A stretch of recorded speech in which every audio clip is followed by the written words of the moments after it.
one. Oh. I'm Judy. And what is your favorite meal ever? Favorite? The one that the we book. just had. Yeah. No, nothing. Kahit ano. Anything. Anything because I can really cook, so whatever I prepare, I have to eat. And then, science, and Tito don't have a choice, so yeah. I eat everything. Yeah, everything. Frieza, everyone knows me as the mom of Zoe and Laika. And the one who makes amazing the best cake ever. Not just in Calgary, but in Canada.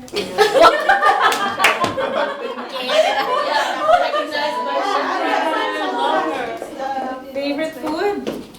Your cooking. Seafood. Oh. Or my mom's lasagna. Laika has been pushing me a lot to make one once you guys have a bridge night. I'm like, okay, we'll try this one bridge Your night. favorite is seafood? Yeah, seafood. Hello, meat. Nuts. We'll get there. Gaily. I usually attended the North. Maybe some of you doesn't know. Now you do. No, you do. Yeah. Favorite food, anything. Oh. We love food. Anything. Anything with rice. Anything with Yeah, rice. I love it. Anything with I'm Lola Saka. Because I'm a grandma. Sorry, Lola. Sarah. Sarah. Me too, Lola. And your favorite pagkain? Wow. I like salmon and trout. Social Lola. Can you relate? My favorite is galonggong. Oh. The small. It's a The small fish. Oh. No. I am I love Really? They're good? That's good. Kind of. Good. Yeah, it's kind of salty. Yeah. Sounds good. I love fish. Is it like the crust like that? Okay. Oh no, that's to you.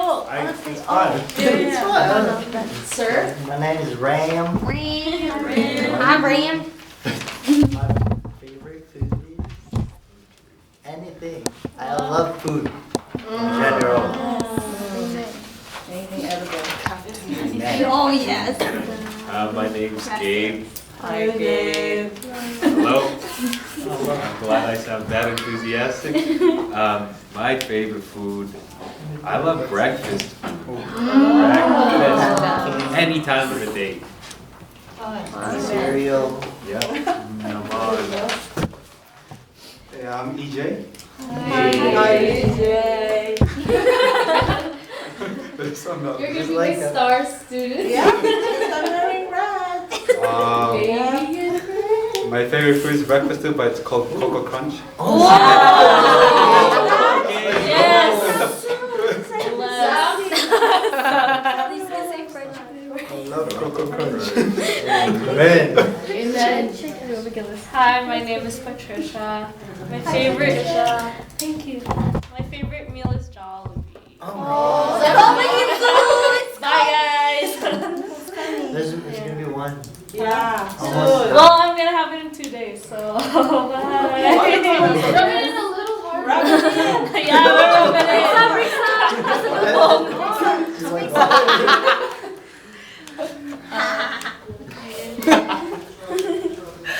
My name is Jamie. Hi, Jamie. And I enjoy pastries like oh. bread. Bread is croissant. Whole wheat bread. Whole grains.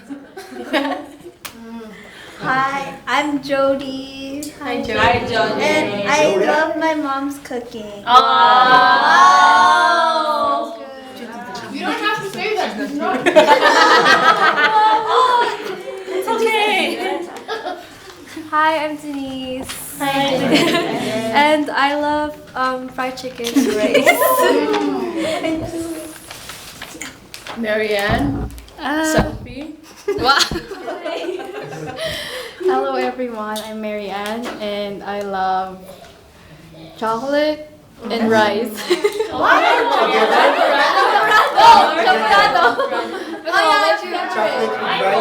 Like a Kit Kat and have that with Anything chocolate.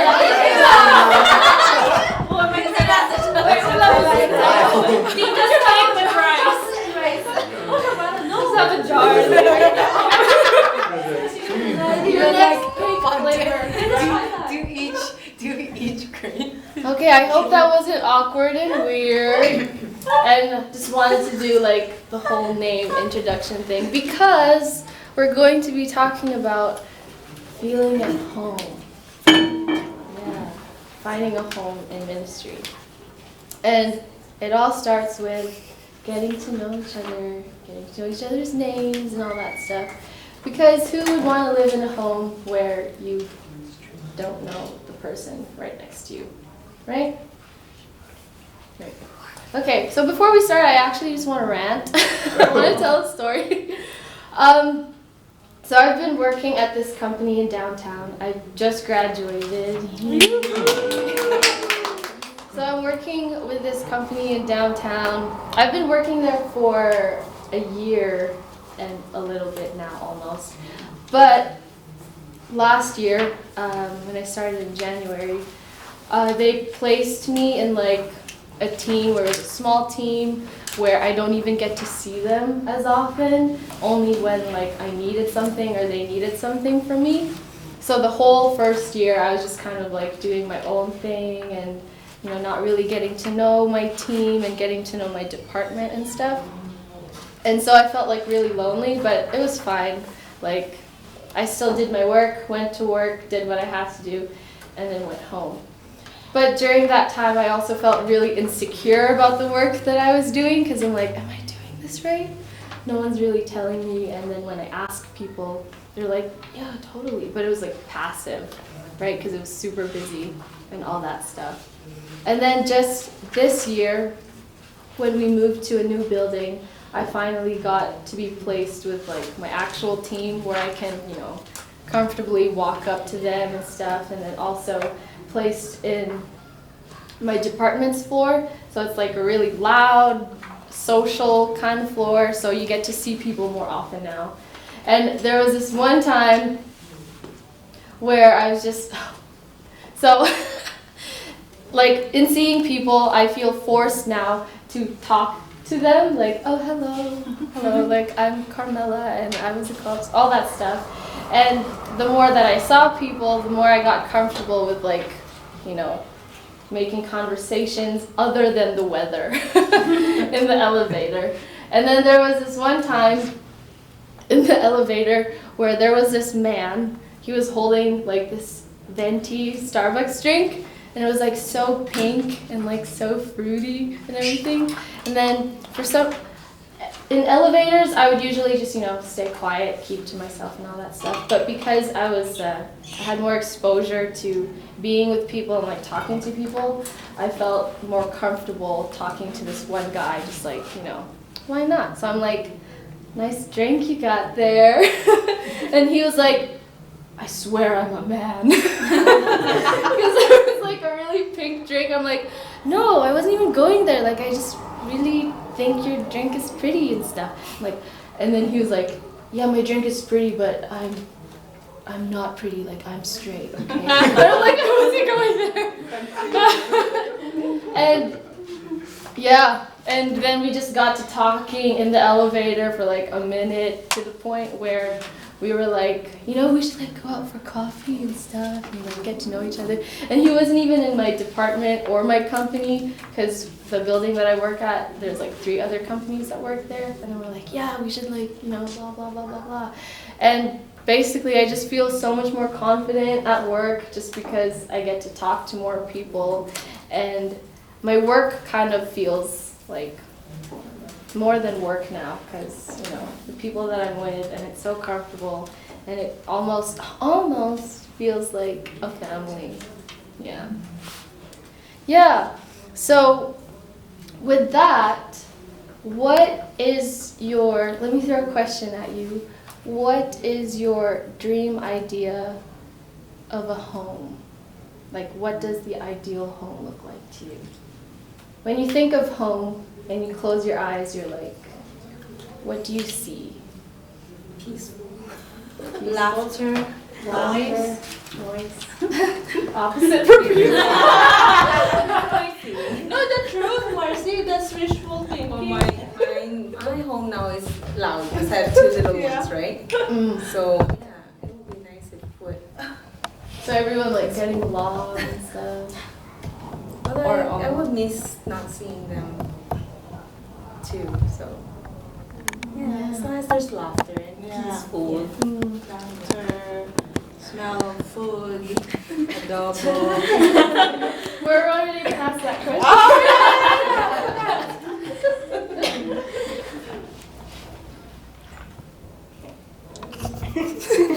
What is your ideal or dream idea of a home?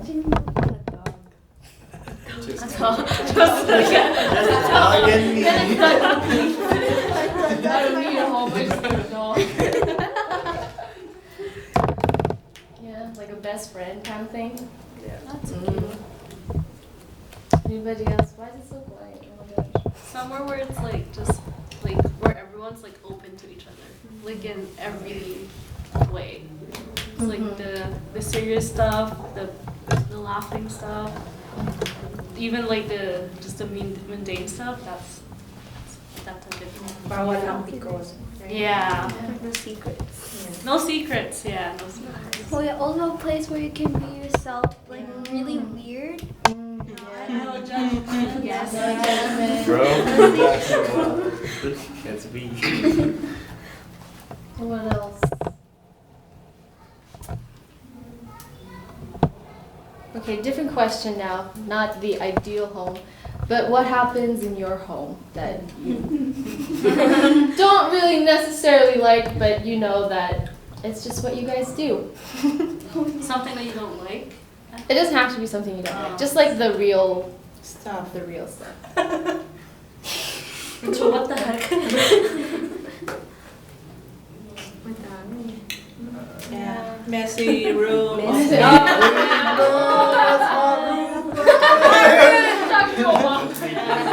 can make a whole lot of this. Yeah. Mom gets mad because we didn't cook fries. Garbage out. Ooh, and Or then past the curfew, 6 o'clock. Right? 6 o'clock? Oh, Yeah, what? she has to be home by 6. Oh, even on Weekdays. bridge nights? No, Okay. not yeah, no, not on. Okay. Yeah, I'm like, we go She gets way in trouble past- every Yeah, she gets in trouble. they get an No, email. but that goes on live so I can see. Okay, I saw. she's there. It's not shut there. Okay. For me, it's like same thing with my mom. Like, you know it's home when you hear your mom say, nah. It's like, Higher. yeah, it's like nothing, but she still wants something from you, but she doesn't even know it yet. I'm like, Like calling. what do you want? I'm sorry. Okay, so the purpose of this class or this breakout session is to encourage you and also to give you a perspective of the ministries that you're at. Oh my gosh, to find home in that. And all these things that we talked about, like my story with being comfortable with people and like being confident and stuff. And your ideas, your ideals of a home and like the things that make up a home that you might not even like sometimes. Like the reality is the ministry that we're doing, that we're in, like you can find home in that. And okay, testimony time. When I first started with serving here, I kind of did it with the mindset of like work almost. Like I was in the praise and worship ministry because my dad had told me to do it because he was like the worship pastor at the time. And I don't want to finish this. And it just felt like a routine and a duty and everything. And then fast forward to where I am now, where I was convicted to kind of like, if I want to keep serving and take on higher roles and stuff, then I need to like not think of this as work, but I also need to think about Jesus' heart for ministry, and that is to like love people and all that stuff. And I'm like, Lord, how do I do that? Teach me how to love the ministry, teach me how to love the church and everything. And it always came back to feeling at home with the people that you're serving with, and feeling like they're your friends, like your actual brothers and your sisters in Christ, right? And not just, a piano player on the other side of the stage. Or your family, yeah, exactly. And comparing how I served back then from when I thought it was work and the things that I do now, I can honestly say and confidently say that I've been so much more effective when I do things out of love than doing things out of duty. Right? So in finding a home in ministry, it's not just for the feel-good feelings like in your heart and all that stuff, but it's also because that's what Jesus calls us to do so that we can effectively be serving in ministry, is to find home, to find family, to actually think of the people that you're serving with as brothers and your sisters in Christ. And Matthew 12, 46, 49. I didn't bookmark my things, but it's really short. 46, 49. Okay. Basically, it says, like, You want me to read? Sure. Star Lady. Yes. 26 to 29. Yeah. 46. 46, 49. 46 to 49? Yes, please. Okay. So while Jesus was still talking to the crowd, his mother and brothers stood outside, wanting to speak to him. Someone told him, "Your mother and brothers are standing outside, wanting to speak to you." He replied to him, "Who is my mother and who are my brothers?" Pointing to his disciples, he said, "Here are my mother and my brothers." There. There it is. So that story, Jesus' mother and brother was like waiting for him while he was like doing ministry and all that stuff. And then the disciples were like, "Hey, Jesus, like your family's like waiting for you and all that stuff." And then Jesus was like, "What are you talking about? You guys are my family." That's my translation of that. And yeah, if Jesus said that the people that you're serving with, the people that you're serving for is your family, then as Christ followers, like Tita Eva said, we should be taking that step forward with him as well, right? And so today I want to share with you 3 things that I've learned in my comparison of how I served when it was just for work and when I serve now when I actually love you guys. So 3 things on how to serve effectively and to begin having a perspective of ministry as home through family. These are the things that I saw Jesus do and the things that I started applying. First one is invested fellowship.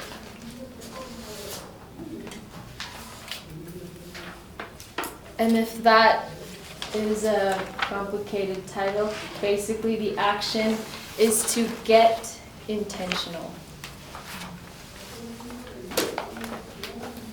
Invested fellowship and getting intentional. The second, are we good? Thumbs up. Good. Move on to the next one. The second one is uplifting correction.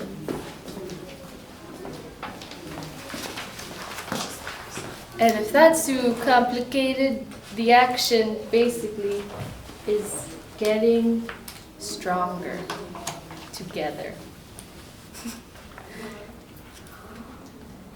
And then the third one, Jody kind of touched on this for her dream home, but authenticity. So getting real.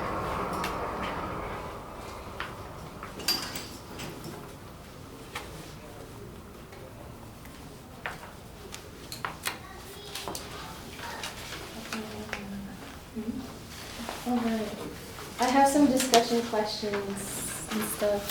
How do we want to do it? Do you want to discuss it as a whole or like pair up? I think you can pair up. Oh, you want to do it as a whole? Sure. That'll be nice. Oh, a whole? Yeah. You already feel at home? We're a whole. Yeah. Yay! I'm done here. Okay. So the first one, invested fellowship. It's getting intentional. Okay. How do you best get to know someone? Eat. Over meals, yeah. Over meals. Talking. What kind of conversations would you have? The weather? Oh, get out of here. Oh, I have one. K-pop. Oh, Finding common interests. oh, yeah. We all love Jesus, right? How do you best get to know someone? Do you have any dating advice for us? How do you get to know someone? Okay, His experience. my advice to Sai is no until you. No! My dating advice? Yeah, No. until you have to go work and then school. Okay, no. No, answer is no. Okay, so pretend Sai is already 40. He's like, Mom, can I please date now? Can you give me some advice? And Yeah, how what to I get to always know tell someone? we talk about it, right? But I always tell her, and also Tito will always say, you know what, Anak, you don't have to look for that him. God You don't already. even want to say it. Yeah, I know, right? For one, because mommy, I don't have a man. It's okay. Jesus is your man. And then, Look at yeah, and then it's like, yeah, I know, but you know, I know. I said, and then we always tell her not to look for one, because God has already not predestined, but already set someone special for you. Like He'll come. You don't go out looking for one. He will come. He will come. The right time. Taking notes, kids. Wait, Yeah. Okay, so let's change that for you because apparently that's really uncomfortable. How do you advise your kids to make friends in school? Like getting to know someone? Do you do that? Do moms do that? Yeah. What? I told my daughter. Yeah? You have to like choose your friends wisely, especially if like friends are going to church. Then it's better to choose them than not to be friends with like you know. Yeah, Because influence Jesus them said, to "Do not God. be yoked to like unbeliever." Yeah. So until while they were young, we teach them. But that doesn't mean naman din na they, Yeah. you know, they go, oh, you're not a believer, I'm not going to make friends with you. Yeah. And they to the point na ganon. So what I try to tell Laika is you know, be the light. You know Jesus. Kumbaga, you're blessed kasi you know God. You were raised, you know Jesus. So bring that friend to know Jesus. So kumbaga Not influence the other way them. around. Yeah, not the Yeah. other way around na ikaw pa ngayon ang na-influence to do. Good word. Good word. To influence yourself. I remember when Sai first went to Western grade 10, she came home crying after maybe a week. Mommy, it's so hard. Like 3,000 kids running here and there, and I'm like all alone. I don't know anyone. I'm like, you know, I don't want to go there anymore. And she was just crying, and then I said, weird. I just said, Anak, it's okay. You have Jesus. Oh, mommy, please. She was crying, right? It's not, yeah, it should be the right moment that you tell those things, right? We have to also be realistic. Yes, we want our kids to be the light and everything, but sometimes, or to be the influencer of their peers, pero minsan mahirap talaga yun. So yeah, peer pressure and everything. So I just said, be yourself, like say hi, but she's really shy, so no, I'm not like you that you can talk to everyone. I can't, mom. So it was really a struggle for her the first year there. So And now trust in the Lord, your I know, right? That's really good one. I love that. Jesus is your best friend. She even said, I can go run around. Yeah, I have Jesus. She said that to me. Give your lunch to I Jesus. never really thought about it that way. Like getting to know someone, you have to be confident in who you are. Interesting. How do you best grow with someone? Life with them. You wake up with Pastor and Nani, go to the toilet together. Take a shower now, okay? Don't you feel like so much closer when we go to like these youth camps and these retreats and stuff, and then you're like, you actually get to see them, like that's what you do in the washroom? Wow. Doing life with them. Yeah. It's like actually having like real communication, not with your phone, but face to face. I think that builds relationships. I just saw you guys. Good point.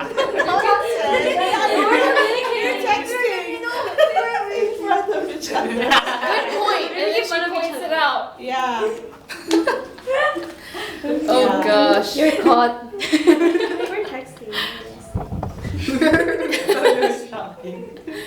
Okay, so invested fellowship. I was just gonna label this point as fellowship with like one another, but I wanted to add in that extra word of invested, as in like you have to choose to get to know someone. You have to choose to grow with someone.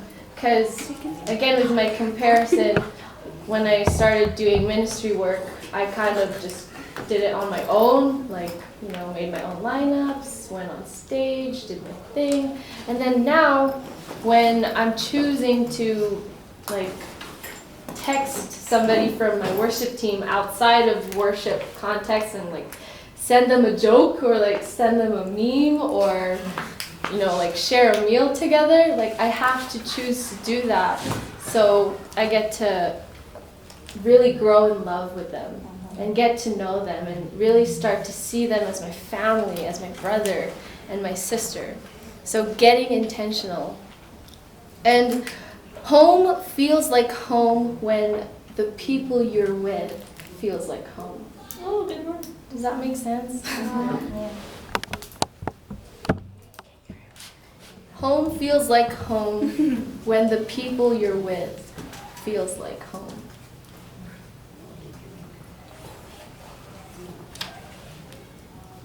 During my university life, it literally just felt like school, because I just went to school to, you know, get a degree, get out. And unfortunately, I didn't, you know, take the opportunity or the advantage to join all these clubs. And you know how people say that college life is like one of the best seasons of life you're gonna, you know, live because of the people that you're gonna meet and all that stuff.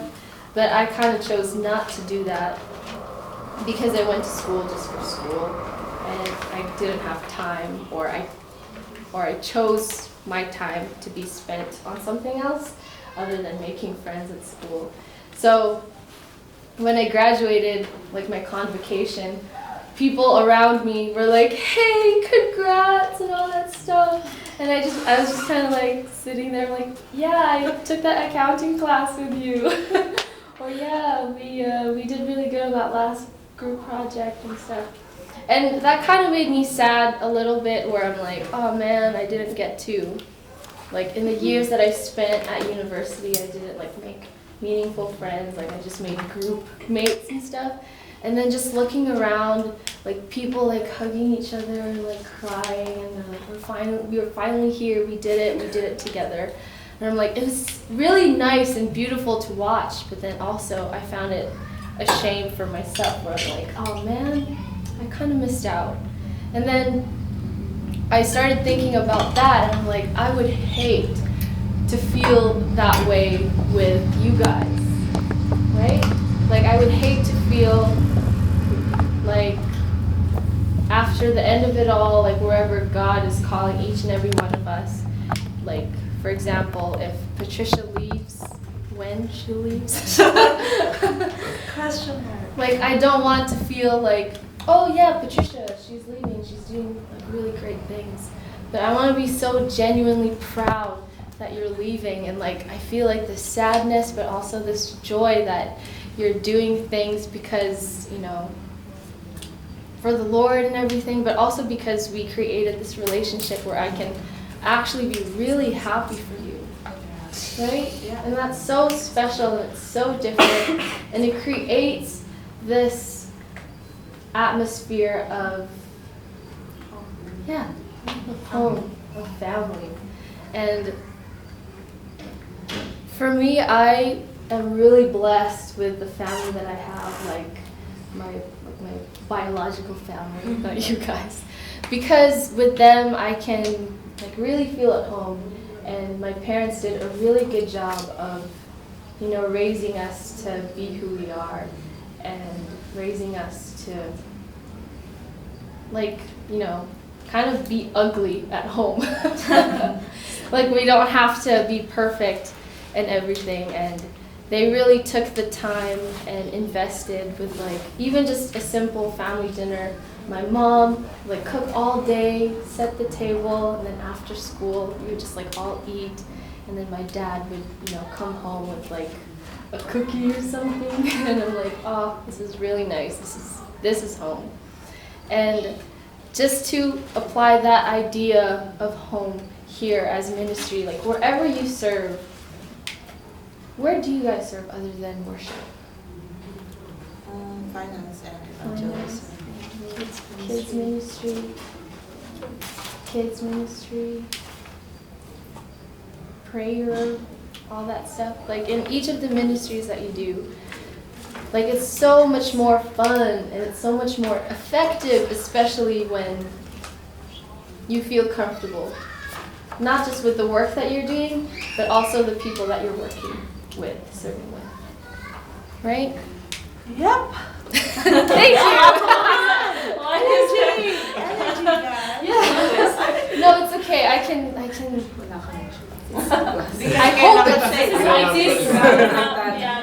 hope it's Yeah. getting you home. And Tita ever mentioned, like, you know, the whole call of the disciples and stuff, where follow me and stuff.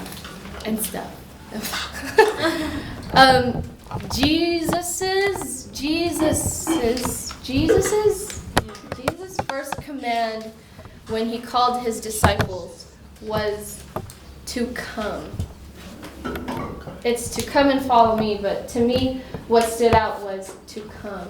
And that was like the action of like going from where you are to actually go to where he is. To come and be with him. To come and follow him. To come and do life with him.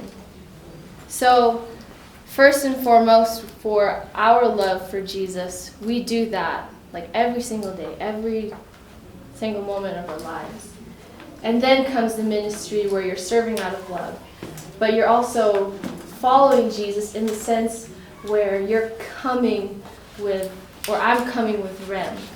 I'm coming with Jamie. Like wherever you're going, I want to be there because I want to, like, I just want to be where you are and just love you and like, you know, this is family. Like we're doing this together, right? is together. Oh my gosh. And that was Jesus' first command, was to come with the intention of, being intentional. And then his last couple moments of serving in ministry, the Last Supper, where that was like the last time he had this time with his disciples, his family. And in Luke 22:15, even at the last time, he says, I have eagerly desired to eat this Passover with you before I suffer. Oh my gosh, imagine, put yourself in the shoes of Jesus. Oh my gosh, what a privilege. And think about you knowing that you're going to die and you don't deserve it and everything, and then you're doing life and you're serving with your disciples and all that stuff. And then this last time that you're spending time with them, knowing that you're going to suffer, even in the bad times, he still eagerly desires to be with them, to just fellowship with them, to be fully invested in loving the people that he served with. Right? And something so much more beautiful comes out when we do these things out of love. And that's why that's the greatest commandment, to love him and then to love each other. Okay. So with all that love stuff, I bring you the ugly side of home. Uplifting correction. Oh. You want to go home now? This is it. This is home. When I'm at home, it's home when you just feel so comfortable. It's almost expected that your sisters or your mom or your dad kind of critiques you out of something. Why are you eating soup like that? Why are you so weird? Even the smallest things, they're like, why are you doing it like that? And then you're just whatever. Because, you're close and stuff, and you're also taking that criticism, I guess, and trying to be better. And with uplifting correction, the point is not to point fingers at each other, but the point is to build each other up and getting stronger together. And better. Getting better. Yes. So, question time. When was the last time you got hurt by someone else's opinion of you? Ooh.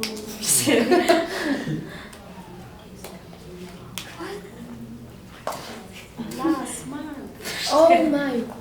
Was it me? No. From home. Oh, I'm not telling. It's a secret. When was the last time? Yeah, just when. You don't have to go into details. Or has it happened here in church where someone kind of corrected you and you took it the wrong way, or someone said something about you and you interpreted it the wrong way? I think it will mostly happen at home. Because at home is where your loved ones are, and oftentimes it's our loved ones that hurts us most. That's true. That's my point, yes. Wow. Point F. Wow. Yeah. Yeah. But what about here, in church? Yes. It's happened to me. It's happened. Yeah. It got to a point where it's why am I doing